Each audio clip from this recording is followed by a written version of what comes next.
Hello dear students, class 12 subject physics chapter जो unit हम कर रहे हैं करंट इलेक्ट्रिसिटी। इसके पहले हम वीडियो अपलोड कर चुके हैं। उसके बाद आज हम बात करेंगे ओम्स लॉ की। After that we are discussing about its deduction. सबसे पहले हम बात करेंगे ओम्स लॉ के बारे में। आफ्टर दैट ओम्स लॉ को डिड्यूस करेंगे, deduction of Ohm's law. After that electrical resistivity या फिर इलेक्ट्रिकल रेजिस्टेंस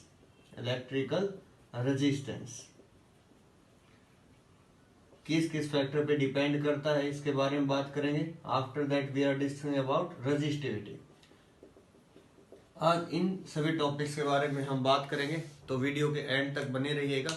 आज वो सभी चीजें आपको क्लियर हो जाएंगे। लास्ट वीडियो हमने relation between current and drift velocity के बारे में पढ़ा था। जैसे कि मैंने आपको याद रखने के लिए बताया, जैसे वी नॉन नेम होता है उसी टाइप से करंट होता है, I इक्वल टू NEA/VD। तो इसको याद रखने के लिए मैंने आपको एक ट्रिक बताई थी जो आपके लिए शायद इंपॉर्टेंट होगी, आप इसको समझ पा रहे होंगे। ठीक है, चलो स्टार्ट करते हैं। Ohm's law. ओम्स लॉ क्या है, क्लास 10th बेस जो हमने पढ़ा है उसी के बारे में बातें करेंगे और थोड़ा सा इसको हायर लेवल में लेकर जाएंगे। किस टाइप से टेम्परेचर पे इफेक्ट होता है, टेम्परेचर रिगार्डिंग, उन सभी चीजों के बारे में हम डिस्कस करेंगे। तो आइए स्टार्ट करते हैं ओम्स लॉ। ओम्स लॉ तो देखिए शाबाश, ओम्स लॉ में हमारे पास क्या होता है, it states that, experimental result है हमारे पास ये। इट स्टेट्स दैट, और जो ओम्स लॉ यूनिवर्सल नहीं है, it is not a universal law.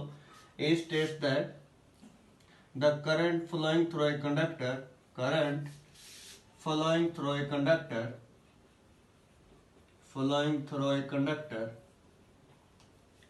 is directly proportional, is directly proportional to the potential difference across the ends of the conductor, across the ends of the conductor। यहाँ तक definition complete नहीं हुई, यहाँ तक incomplete है क्योंकि सभी बच्चे जल्दबाजी में सिर्फ यहीं तक बोलते हैं। तो आपको मैं बता देता हूँ, यहाँ ये लिखना बहुत ही इंपॉर्टेंट है। Under some condition, under some condition like temperature comma mechanical strain remains constant.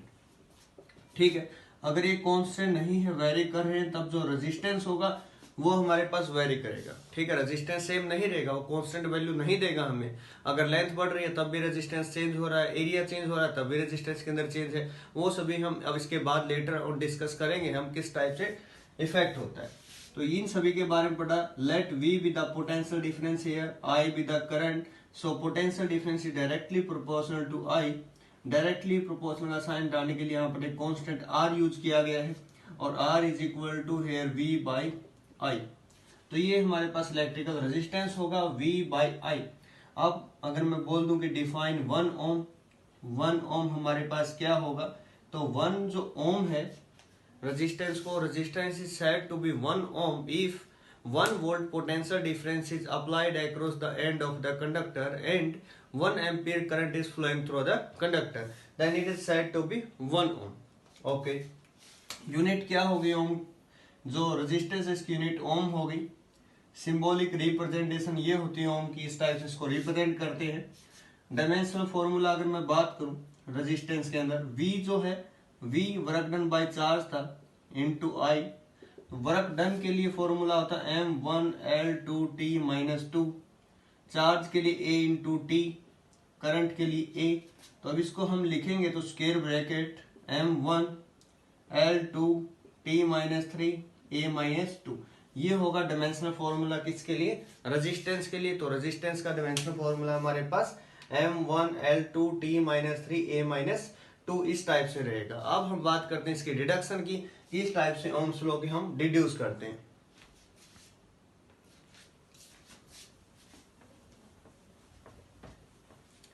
Deduction of Ohm's law, आइए स्टार्ट करते हैं। Deduction of Ohm's law, deduction of Ohm's law.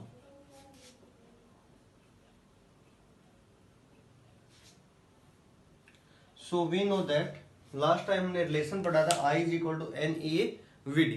Clear? I is equal to n e A v d. We know that I is equal to n e A v into d. ये relation हमने कर ली थी last video में, आप उसको check भी कर सकते हैं। n क्या था? Number density. E क्या था? इलेक्ट्रॉन का चार्ज। A क्या था? Area of cross section. Vd क्या था? Drift velocity. अब ड्रिफ्ट वेलोसिटी Vd का फॉर्मूला उससे पहले हमने किया था E into capital E tau by में m। अब ये इसके अंदर पुट करते हैं इक्वेशन 1 में। I is equal to n e A into e capital E tau by में m, n into e square A capital E tau by में m। यहाँ से जो रिलेशन होती है इलेक्ट्रिक फील्ड में E is equal to minus d by d r, electric field in terms of potential gradient. यहाँ से पोटेंशियल ग्रेडियंट V है, लेंथ L है, तो यहाँ पर E जो है इसकी वैल्यू हम पुट करेंगे तो I हमारे पास जो यहाँ से आएगा that is equal to n E square A. E की बजाय हमने क्या पुट किया? V बाय में L इंटू टा। ठीक है, I को हमने इस साइड भेज दिया, यहाँ पर M था, M as it is. V by I की फॉर्म में इसको हम लेकर आए तो V बाई जो I हमारे पास होगा M L N E square A tau. V by I क्या था? रेजिस्टेंस, तो रेजिस्टेंस जो होगा M L N E square A tau. इन फैक्टर पे हमारे पास रेजिस्टेंस डिपेंड करता है। अब क्वेश्चन आता है हमारे पास, बहुत बार पूछा जाता है कि resistance of a conductor increase और डिक्रीजेज बाई इंक्रीजिंग टेम्परेचर।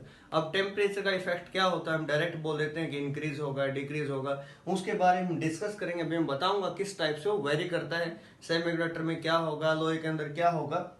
बने रहिएगा वीडियो के साथ, उसके बारे में हम बात करेंगे। वो रिलेशन यहीं से आती है, ये जो रिलेशन मैंने अभी यहाँ पर लिखी है।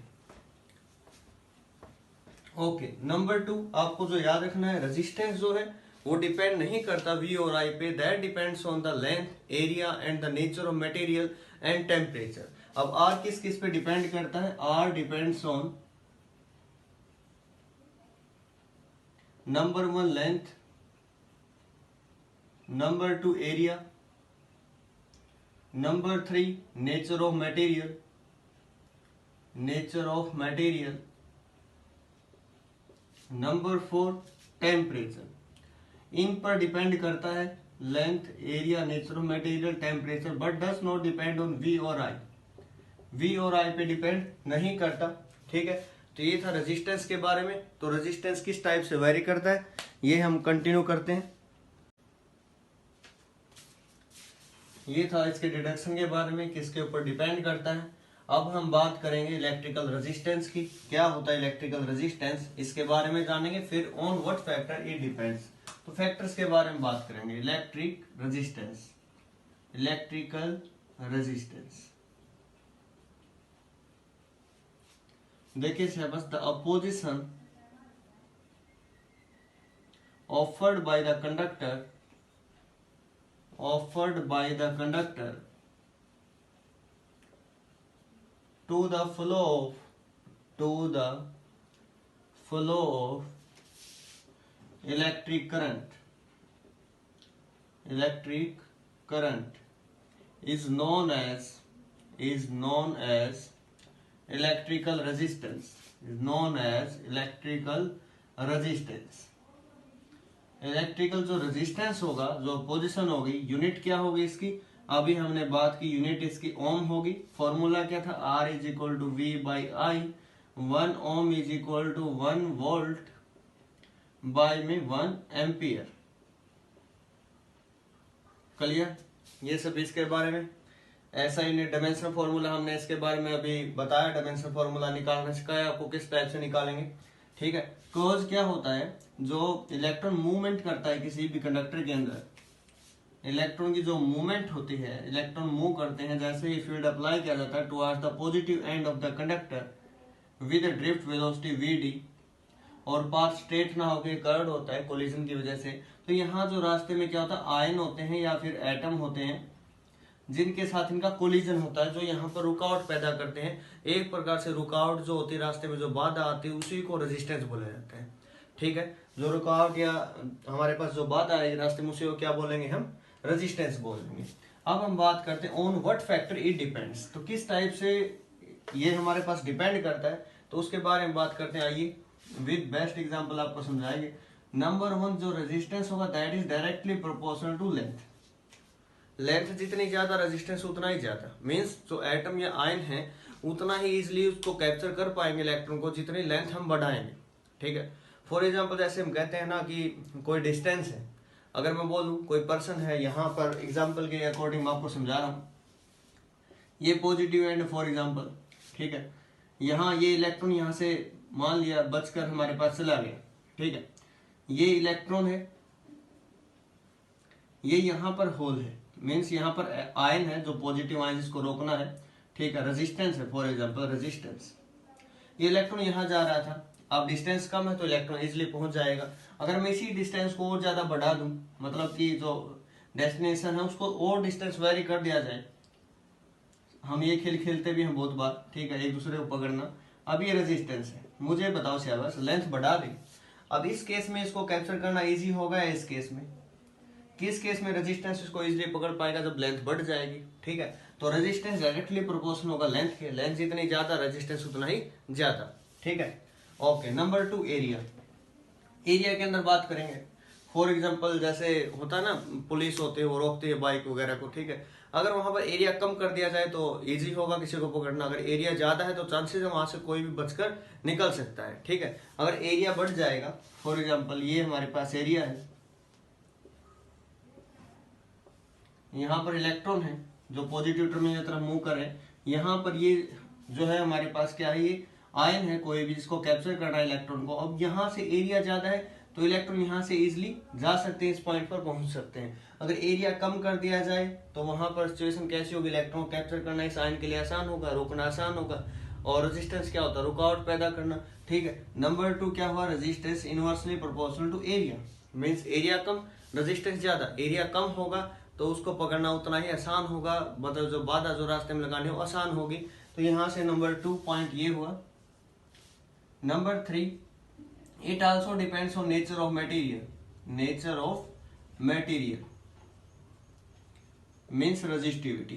तो R जो होगा फ्रॉम 1 and 2 L/A हम इसको लिख सकते हैं। अगर कांस्टेंट यहां से हटाया जाएगा तो रो यहां पर आएगा, इस रो को बोलते हैं constant of proportionality, constant of proportionality, या फिर इसको बोलते हैं स्पेसिफिक रेजिस्टेंस। स्पेसिफिक रेजिस्टेंस और रेजिस्टेंस एक नहीं होता, ध्यान रखना। स्पेसिफिक रेजिस्टेंस जो होता है रेजिस्टिविटी को बोलते हैं, रेजिस्टिविटी को बोलते हैं। और R is equal to rho L/A, और rho is equal to R cross multiply कर दी। रेजिस्टेंस की यूनिट ओम, एरिया की मीटर स्क्वायर, लेंथ के लिए मीटर, मीटर से metre cancel means ohm metre, ये हमारे पास इसकी यूनिट रहेगी। एक चीज और मैं आपको बता दूं, एक होता है conductance G, reciprocal of resistance, एक होता है कंडक्टिविटी, रेसिप्रोकल ऑफ रेजिस्टिविटी। ये दो टर्म भी आपको लर्न करनी है। अब आएगा डिफाइन रेजिस्टिविटी, रेजिस्टिविटी को डिफाइन करना। Resistivity of a conductor is said to be या is equal to be the resistance if area of cross section is unity and also the length of the conductor is unity। तो resistivity resistance के इक्वल होगी कब, जब area of cross section 1 metre square हो और length कितनी हो 1 मीटर हो, तब हम रेजिस्टिविटी को क्या बोल सकते हैं, that is equal to resistance of the conductor. Okay, अब डिफरेंस क्या है, जो रेजिस्टेंस है वो डिपेंड करेगा लेंथ पे, एरिया पे, nature of material means rho पे और टेम्परेचर पे, जबकि जो रेजिस्टिविटी है वो लेंथ एरिया पे डिपेंड नहीं करती, वो डिपेंड करेगी टेम्परेचर पे। टेम्परेचर बढ़ेगा कम होगा उसके ऊपर उसका वेरिएशन होगा। फॉर एग्जांपल हमसे पूछ रहे हैं अगर लेंथ को 10 टाइम्स कर दिया जाए तो रेजिस्टिविटी क्या होगी, तो रेजिस्टिविटी पर कोई इफेक्ट नहीं होगा। कोई बॉडी आयरन की बनी हो तो आयरन की ही रहेगी, वो चाहे छोटी हो चाहे बड़ी हो। ठीक है, किसी भी मेटल की बनी है, किसी भी लोहे की बनी है, उसी की ही रहेगी, चाहे छोटा पीस हो चाहे बड़ा हो। ठीक है, उम्मीद करता हूँ ये बात आपको क्लियर हुई होगी इसके अंदर रेजिस्टिविटी के अंदर।